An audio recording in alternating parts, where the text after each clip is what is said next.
And we're back, y'all. Thank you for watching today. Go ahead and hit that like button, my people. You know that it helps us out a ton. And of course, it helps you because it helps us. Now, y'all, your girl, you're looking on the screen. You're seeing your girl. This is Letitia James. And she was in an interview with this, I forget this guy's name, but he's a host or a previous host. He somehow affiliated with MSNBC. And of course, they talked about all sorts of different things. But what came up, what we are maybe most interested in, is that Letitia James addresses the claims against her that she committed mortgage fraud. You know that this is currently under a referral for criminal charges to the Department of Justice. Now, speaking of criminal acts or potential criminal acts, your girl, who you're seeing on the screen right now, your girl Letitia James, is accused of multiple criminal acts. The types of criminal acts that she, as the Attorney General for the great state of New York, the type of acts that she prosecutes, she's now also accused of having perpetrated. But as you'll see in this clip coming up, she's going to refer to the things that she did. It almost sounds like a dry confession, y'all. Take a look at this clip and let me know what you think. Is she kind of like confessing? The due process, basically. There are judges, there's the complaint, the civil judgment. That was after a trial when evidence was presented, right? So like, you're not just snapping your fingers and this happens. You have to make a case and you have to go through a bunch of processes. I think the cynical view of people like Donald Trump, and I think this might be true of the New York City mayor as well, is if you investigated anyone, you'd find something. That like, basically the investigatory power is kind of everything, and all of that due process is kind of yada, yada, yada. But if you wanted to get a judgment about someone, you could. And what do you say to that in terms of what the facts actually bore out about the way that Donald Trump, particularly, and his company was conducting its business? So his investigation, he exaggerated. Let me emphasize that. Exaggerated the value of his assets to the tune of millions and millions, and was able to secure favorable insurance and interest rates. As opposed to, and I'm sure Chris will probably get to this, they're claiming that I engaged in mortgage fraud. That I somehow decided that I was a resident of Virginia, which would be some commute every morning to the office at 28 Liberty.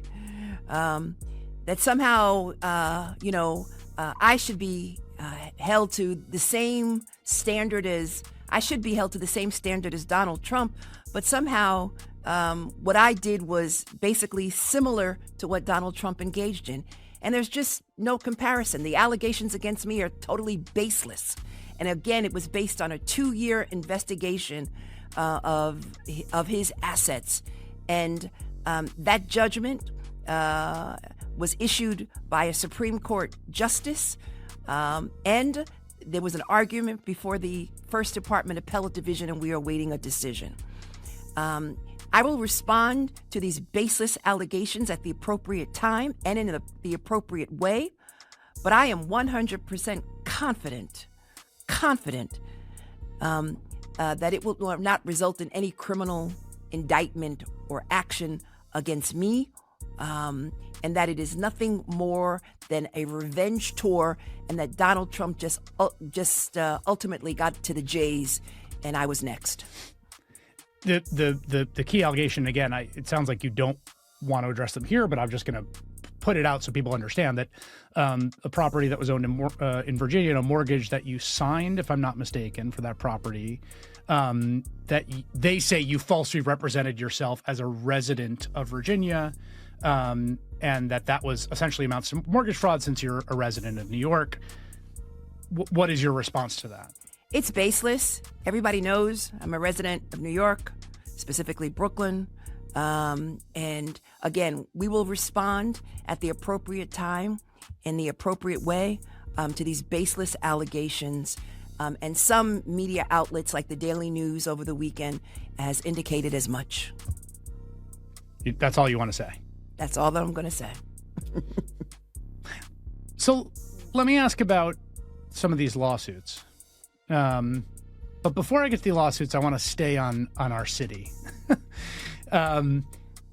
So I think that the case that you just made, which is an interesting one, which sounds, very, to me, reasonable on his face. Look, there was a congressional hearing about the guy's businesses. People said he was doing shady things. I'm the Attorney General of New York. It would be crazy if we didn't look into it. We did do a 2-year investigation. We sustained a civil judgment, etc. We presented evidence. Documents are coming out pointing in the direction of malfeasance by your girl, Letitia James. Here, Mila Joy on X says this is absolute proof that NYAG Letitia James knowingly committed mortgage fraud. She legally certified she would move into a small apartment complex and never did. Owner-occupied residences save you hundreds of thousands of dollars in interest. She's cooked. Now, I will say that as a former mortgage broker, it is true. It is almost a certainty that when you get owner-occupied financing, you are going to get a lower interest rate, and hence a lower payment on your mortgage. That's almost automatic, okay? So here are the documents presented, and this is a New York City Department of Finance Office of the Registrar. This is the property data, okay? And then here we have a certificate of occupancy. So this is additional information that seems to indicate that your girl, Letitia James, may have been involved in some shenanigans, y'all. Also, what you're seeing on your screen right now is Joel Gilbert and Sam Antar. Now, you know Sam Antar as the man he's the one who's brought these allegations, many of them, to light about the mortgage fraud and even potential insurance fraud, okay? Allegedly for both of those. So Joel Gilbert and Sam Antar apparently went to the actual building in question, or at least one of the buildings in question, to take a look at it. Now, remember, Letitia James's attorney, okay? In case you forgot, Letitia James claimed in a set of documents that her 5-unit apartment building was a 4-unit apartment building, okay? Now, why would she do that? Again, that goes back to the owner-occupied status of the building. For many types of mortgage loans, if you have 4 units or fewer, so 1, 2, 3, or 4 units in an apartment building. So 1 unit is not an apartment building, but if you have a single, a duplex, a 3-unit or 4-unit, it can be owner occupied and you can get those favorable rates. If you have 5 units or more, it would be considered not owner occupied, and therefore you would get more like an investment property rate, which could be sometimes much higher. You could be talking about hundreds or even thousands, depending on the loan size, maybe even tens of thousands, but more like hundreds or thousands of dollars per month difference in the mortgage payments. And when you span that over a year, you're talking about maybe tens of thousands. When you span that over 30 years, it could be hundreds of thousands, right? So in the case where you claim that your apartment building only has 4 units, when it really has 5, you get that favorable rate on your mortgage. You might even get a favorable rate on your insurance. So here you see Joel Gilbert and Sam Antar going to Letitia James's property and checking it out for themselves. So I want to get into this little segment here because, see, I pride myself on being honest. I pride myself on tackling the tough questions and admitting when I just don't know something, and not always spouting out or spouting off like I have all the answers. And this is the truth, y'all. If you look at this segment coming up, I think that this guy, I think his name is Chris, y'all. I should have stopped and checked on his name, but I'm not going to. I think his name is Chris. He makes a good point. Now, y'all know, if you've been watching this channel, you know that I am very firm in my opinions about people coming into the country. They need to have permission. They need to come in the right way. I'm strong with that.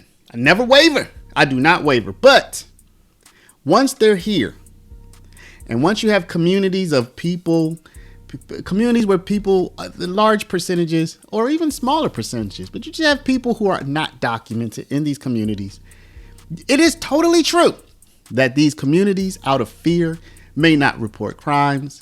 They can be victimized. And I know probably half of y'all are thinking they shouldn't be in the country. Okay. Of course they shouldn't. Okay. They should be here with permission. They shouldn't be here without permission. Totally agree. I will never waver on that. But the question is, what happens when you have groups of people and they're just out of fear? Now they're not reporting crimes. Now you have victims of battery, like they're going to mention here, and they don't go to the police because they think they'll be deported. It is a question that if you are a steadfast person like I am about the fact that they should get permission to be here, you also have to answer the question, how do you police a community who may cover up crimes out of fear of deportation? I'll be honest, I don't have the answers, but I think it's an interesting question. Let's take a look. Let's stay on that for 1 second, and then I want to come back to the Trump thing and ask you one more question. But I want to stay on this because you just made a point that I think has really been absent from the discourse about immigration. There is this notion that this idea of a, quote, sanctuary city in which local police law enforcement are not going to investigate or detain or prosecute people solely for their immigration status is this ludicrous, liberal, do-gooder, bleeding heart nonsense that cities like New York undertake because they want a virtue signal. And my understanding, having reported on this, is that the origin of this policy, and you just pointed to it, in a city with, say, 1 million folks who are undocumented, we don't know the specific number, somewhere around there. If you are trying to police that city, if you are trying to find a violent criminal who just did something terrible to people, and you go into a neighborhood and all the witnesses are undocumented, right, and they think you're going to nab them for that status, they are not going to talk to you, and you're not going to be able to find that person that committed that crime. And so purely as a matter of law enforcement, it just practically makes sense to tell people, look, come talk to us about crime, come talk to us about violence. So I've personally known people who have had businesses. These people are undocumented, had businesses, and then once they finish the work, like home improvement type of thing, maybe tens of thousands of dollars on the line, then the homeowner will say, look, I'm not paying you, and if you say anything, I'm going to report you. I mean, come on, that's fraud on the side of the homeowner. That's stealing, okay? It's not okay to steal from somebody just because that person is undocumented. And I stand on that as well. So I definitely think that there is a gap here that needs to be filled as to how do you police the immigration policies in this country? How do you decrease the number of people who are here without permission? And how do you also protect people and give them a voice when they're the victims of crime? Because just because you're undocumented does not mean that we shouldn't care when a criminal act happens to you. Now, y'all, I've covered 2 different topics here. I'd like to hear what you have to say. Y'all already know I'm gonna ask you to tell me in the comments, but before you do, please stop, hit the share button, share this video out through email, text message, WhatsApp, Facebook, Instagram, Snapchat, TikTok. I don't know how you would share it on TikTok, but if you can, please do. I want to tell y'all I thank you. Appreciate y'all for watching. If you're not a subscriber, please do subscribe. Love y'all. And of course, we'll see you back in the next one.